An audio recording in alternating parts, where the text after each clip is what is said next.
Let's get started with our first news. Charles Oliveira is making headlines once again as he has expressed his desire to fight for the BMF belt. This news comes after a long history between Oliveira and Max Holloway, who first faced off in the octagon back in 2015 in Canada. That fight, which was expected to be an epic clash of featherweights, ended abruptly in the first round when Oliveira fell to the canvas clutching his throat. It was a disappointing finish to a highly anticipated bout, leaving fans and analysts wondering what could have been if the fight had played out fully. Now, nearly a decade later, Oliveira is looking to run things back, but this time he wants to do it with the BMF belt on the line. During an interview with Oddspedia, Oliveira stated that if he isn't going to fight for the lightweight title, he wants to face Max Holloway for the BMF belt. He emphasized the importance of legacy, saying, "When we speak about legacy, we speak about being the champion, but the BMF belt is about being the toughest guy, and that's what I consider myself to be in this division. I believe I've shown that, and having the BMF belt is the only thing that's missing so far." Oliveira has built a reputation as one of the most dangerous and resilient fighters in the lightweight division. With his aggressive striking, world-class Brazilian jiu-jitsu, and a relentless approach in the cage, he has continuously proved himself against the best in the division. However, after falling short in his last title shot against Islam Makhachev, the Brazilian is eager to continue cementing his legacy by taking on another massive challenge. As of now, there has been no official response from the UFC or Max Holloway. However, after being finished by Ilia Topuria and announcing his move up to 155 pounds, Holloway revealed that he's targeting a return during this summer's International Fight Week card. If the UFC decides to entertain Oliveira's proposal, this could set up a thrilling fight between two elite fighters with unfinished business. The matchup would not only be a fan favorite, but also a significant moment in the careers of both men. Now, the ball is in the UFC's court to determine whether this high-stakes showdown becomes a reality. In other news, Magomed Ankalaev recently shared an intriguing story about his experience with USADA. During an appearance on a YouTube channel, Ankalaev revealed that USADA has been testing him much more frequently than before. At one point, they showed up at his door late at night, only to return again the following morning for another random test. The sudden increase in testing raised some eyebrows, but Ankalaev remains confident that he has nothing to hide. He stressed that he has never used steroids, making it clear that his performances inside the octagon are purely a result of his hard work and dedication. However, he did admit to using a banned substance at one point, but only for medical reasons. He explained that this led to some complications with UFC officials, though he was able to clear everything up by providing a doctor's note to show that it was for legitimate medical purposes. Ankalaev emphasized the importance of having proper documentation, saying, "You really need a doctor's prescription for anything you take, no matter how minor it seems. It can get pretty tricky and you don't want to risk it. I've had to take medications with banned substances for health reasons before, and when the UFC officials flagged it, my team was able to show them the receipt, and that cleared everything up." Despite these hurdles, Ankalaev remains focused on his future in the UFC. He is coming off a dominant victory over Alex Pereira, a fight that solidified his position as one of the top contenders in the division. While many believe that a rematch with Pereira is inevitable, another name has entered the conversation: Jan Blachowicz. The Polish fighter, a former champion himself, recently spoke with UFC News ahead of his fight this weekend and shared his excitement about being back in the spotlight after nearly 2 years. Reflecting on his return, he mentioned the pressure of the situation, but also how he's learned to turn that pressure into positive energy. Blachowicz stated that he has unfinished business with Ankalaev, and after his upcoming fight with Carlos Ulberg, he's focused on taking the next step toward a rematch with the champion. If he secures a victory this weekend, it could shake up the current title picture significantly. So while Ankalaev and Pereira are likely to meet again, Blachowicz could very well spoil Pereira's plans by delivering a strong performance and forcing the UFC to reconsider their matchmaking decisions. Meanwhile, Michael Bisping has raised concerns about Jon Jones potentially being stripped of his heavyweight title if he continues to avoid fighting Tom Aspinall. In a recent episode of his podcast, Bisping, along with former UFC fighter and commentator Paul Felder, shared their thoughts on the stalled negotiations between Jon Jones and the UFC.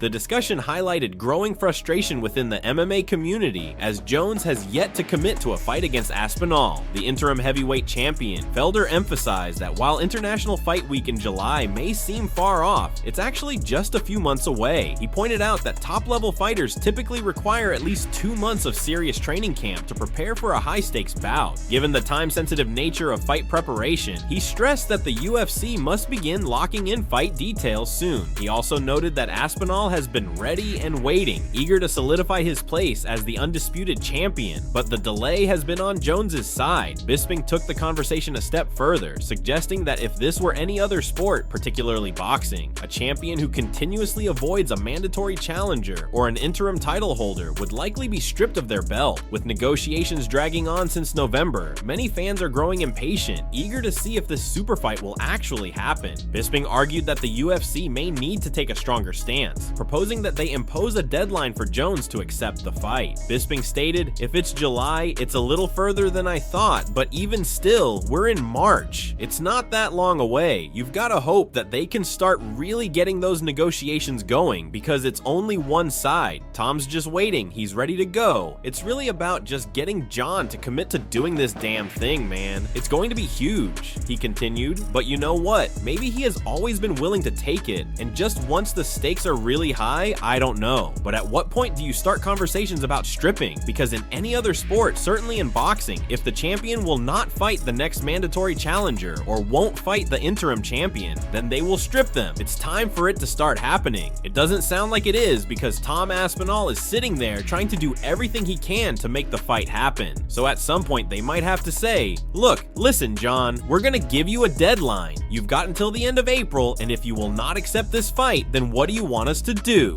With the heavyweight division in limbo, fans and analysts alike are questioning whether Jones will step up and accept the challenge, or if the UFC will be forced to make a tough decision regarding his championship reign. The next few weeks could be crucial in determining the future of the division. In other news, Sean Brady is gearing up for what could be the most significant fight of his professional career. This weekend, Brady will make his highly anticipated return to the octagon under unexpected circumstances. Originally, the UFC had scheduled a fight between Leon Edwards and Jack Della Maddalena for the main event, but after Maddalena was pulled from the bout, the promotion had to find a suitable replacement. That's when Brady got the call. Now, he has the opportunity of a lifetime to step in and take on a former champion in Edwards. With a chance to secure his third straight victory, Brady understands the immense stakes involved in this fight, as a win over Edwards would immediately put him in the title conversation. Leading up to Saturday's event, Brady sat down with MMA Junkie's Mike Bone to discuss his thoughts on the matchup and recent comments from Leon Edwards regarding his confidence in facing a grappler like Brady. Edwards, known for his striking prowess and well-rounded skill set, has expressed that he is comfortable dealing with wrestlers and grapplers. However, Brady believes that this fight will be a different challenge for the former welterweight champion.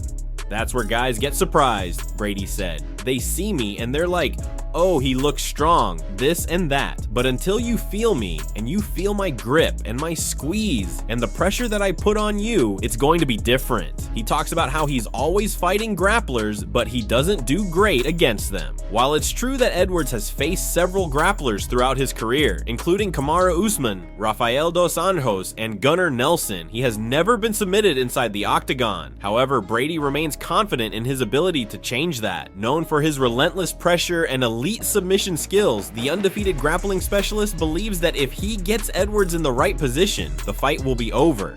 "I always say if you have a neck, I can choke you out," Brady stated. So Leon's got a neck. I can choke him out for sure. Whether Brady will be able to back up his words and become the first man to submit Leon Edwards remains to be seen. However, one thing is certain, this fight has all the makings of a high-stakes battle that could reshape the welterweight division. Lastly, veteran MMA journalist Ariel Helwani has sparked controversy by suggesting that Ali Abdelaziz, the well-known MMA manager, might be the one posting from Magomed Ankalaev social media accounts. This speculation arose after a peculiar exchange on X, formerly Twitter, that caught the attention of fans and analysts alike. A few days ago, Ankalaev posted a seemingly respectful message directed at Alex Pereira, saying, "Alex, when you're ready to go again, you deserve this." The post appeared to acknowledge Pereira's warrior spirit and willingness to run it back for a rematch. Helwani, who has had a long and often contentious history with Abdelaziz, responded to the post with a simple clapping hands emoji emoji, seemingly approving of the sentiment. However, what followed raised a few eyebrows. Shortly after Helwani's response, another post appeared from Ankalaev's account, stating, "I don't like this fake big nose guy. I'm going to block him." The sudden change in tone, from respectful sportsmanship to outright hostility, immediately raised suspicions. Helwani, never one to back down from an online exchange, took the opportunity to call out what he believes is Abdelaziz's involvement in Ankalaev's social media activity. He reposted the message and sarcastically wrote, "Hi Ali, miss you too." This interaction has ignited widespread speculation among MMA fans and insiders, with many questioning the authenticity of Ankalaev's social media presence. While it is not uncommon for high-profile fighters to have their managers or PR teams handle their accounts, the abrupt shift in tone from a respectful message to an aggressive and dismissive response has only added fuel to the belief that Ali Abdelaziz could be the one behind Ankalaev's posts. Abdelaziz, who manages an impressive roster of elite fighters, including former champions Kamaru Usman, Islam Makhachev, and Henry Cejudo, has long been known for his outspoken nature and tendency to engage in heated public exchanges. His history of animosity with Ariel Helwani is well documented, making it unsurprising that Helwani would seize this opportunity to take a jab at him. While there is no definitive proof that Abdelaziz was responsible for the tweet, the controversy has nonetheless added another layer of intrigue to an already drama-filled MMA landscape. As fans continue to analyze every move, they eagerly anticipate further updates on the sport's biggest storylines, from Charles Oliveira's BMF title aspirations to the ongoing uncertainty surrounding Jon Jones. One thing remains certain: MMA never fails to deliver excitement.